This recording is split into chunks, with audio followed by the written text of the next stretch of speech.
दहेज, समाज क्या कहेगा। हमें तो आपकी बच्ची पसंद आ गई है। हमारे लड़के की कद काठी के हिसाब से देखे तो दोनों की जोड़ी बहुत अच्छी लगेगी। जैसा आप सही समझे। बेटा योगेश, तुम दोनों को अगर टाइम चाहिए तो आपस में अकेले में कुछ बात कर सकते हो। हम बाहर चले जाते हैं। जी पिताजी, जैसा आप कहें। योगेश और सविता को अकेले वक्त देकर सब वहाँ से चले जाते हैं। चाय कैसी लगी? चाय भी अच्छी लगी और आप भी। सच में? हाँ, मैंने तो फोटो देख के ही हाँ बोल दिया था। मुझे भी आप अच्छे लगे। आपको कुछ पूछना हो तो पूछ लीजिए, जैसे खाना बनाना आता है या नहीं, घर के क्या क्या काम कर लेती हूँ, वगैरह वगैरह। वो तो मेरी माँ आपकी माता जी से पूछ ही लेंगी, वो मेरा डिपार्टमेंट नहीं है। इधर योगेश और सविता जिंदगी भर का साथ जोड़ने की बात कर रहे थे। उधर सविता के पापा योगेश के पिताजी के सामने हाथ जोड़ के खड़े थे।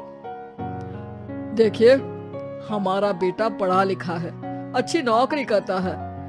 उसमें जितना पैसा लगा है कम से कम उतना तो मिलना चाहिए ना। 10 लाख से कम में तो नहीं हो पाएगा।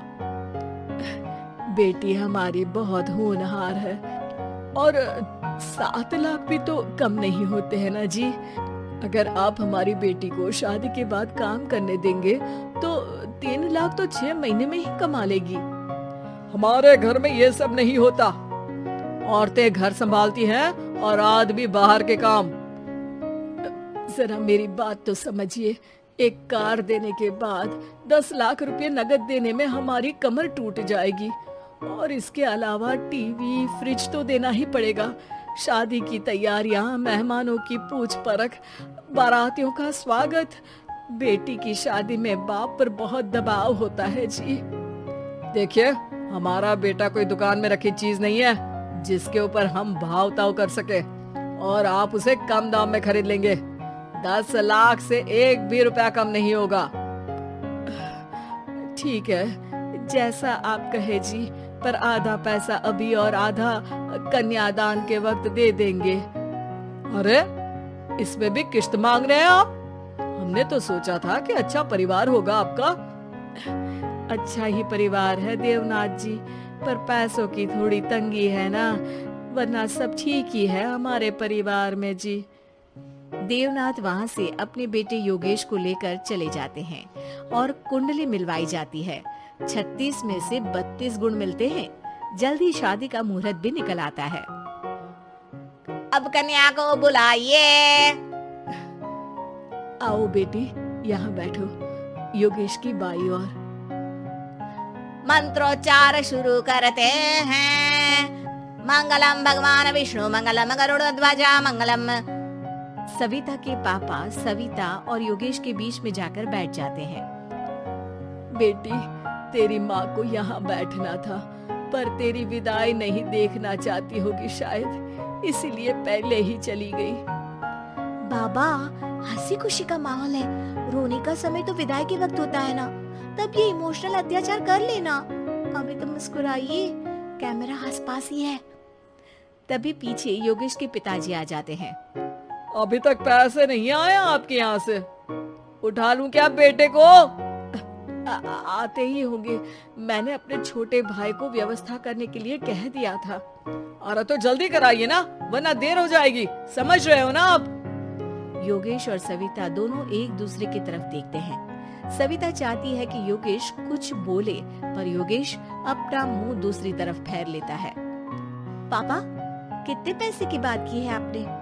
अरे बेटी, तुझे इससे क्या मतलब? मेरी डील की है ना, तो मुझे तो पता ही होना चाहिए। कन्यादान की विधि शुरू करेंगे। तभी योगेश के पिता वापस वहाँ आ जाते हैं। पैसे देते हैं या बेटे को उठवा लूं? मैं आपके हाथ जोड़ता हूँ जी, थोड़ा सा इंतजार कर लीजिए। देवनाथ वहाँ से चले जाते हैं। तुम अपने पिताजी से कुछ कहते क्यों नहीं? उनके सामने कोई आवाज नहीं उठाता। ऐसा नहीं है, कोई तो उठाएगा ही। तभी वहाँ सविता के चाचा एक बैग लेकर आते हैं और सविता के पापा को देते हुए कहते हैं, 9 लाख ही हुए। आत्माराम इशारा करके योगेश के पिता को वहाँ बुलाते हैं। क्या सिर्फ 9 लाख? बाकी 1 लाख कहाँ है? नहीं हो पाए जी, शादी के बाद कर देंगे। अरे आप बात से पलट रहे हैं, जल्दी से अभी के अभी पूरे पैसे लाइए वरना बेटे को उठाऊं क्या? देखिए मैं आपके पाँव पड़ता हूँ। रुक जाइए पापा, रिश्ते हाथ पकड़कर जोड़े जाते हैं, पांव पकड़कर नहीं। बेटी तू चुप रह। नहीं, ये कब से बस कह ही रहे हैं कि उठवा लूं, पर कोई उठ ही नहीं रहा। लो मैं ही उठ जाती हूँ। बेटा अपशगुन हुआ। दहेज लेना सबसे बड़ा अपशगुन है, पाप है, पाखंड है। और योगेश, तुम्हें मैं पसंद हूँ तो कुछ बोलते क्यों नहीं? और तुम्हारे पिताजी, अरे देवनाथ जी, आपके नाम में ही बस देव है, काम तो आपके असुरों जैसे हैं। पर गलती आपकी नहीं, गलती मेरे पिताजी की है, जो आप जैसे लोगों को घर की दहलीज भी चढ़ने देते हैं। लेकिन एक बात साफ है, मैं आपके घर की दहलीज कभी नहीं चढ़ूंगी। अरे बेटा, समाज क्या कहेगा? यही कहेगा कि सविता के भीतर की माँ दुर्गा जाग गई थी, जिसने पापा के खिलाफ, गलत के खिलाफ आवाज उठाई। आसपास के लोगों ने जोरदार तालियां बजाई। समाज की तालियों से पता चला कि समाज क्या कहेगा। समाज ने सविता की बात को स्वीकार भी किया और उसको अपने सर आंखों पर भी बिठा लिया। सविता के पिता में हिम्मत जागी और उन्होंने कहा, देवनाथ जी, आप कह रहे थे ना बेटे को उठा लूं क्या? उठा लीजिए। हमारी बेटी को आपका लड़का पसंद नहीं है और हमें आप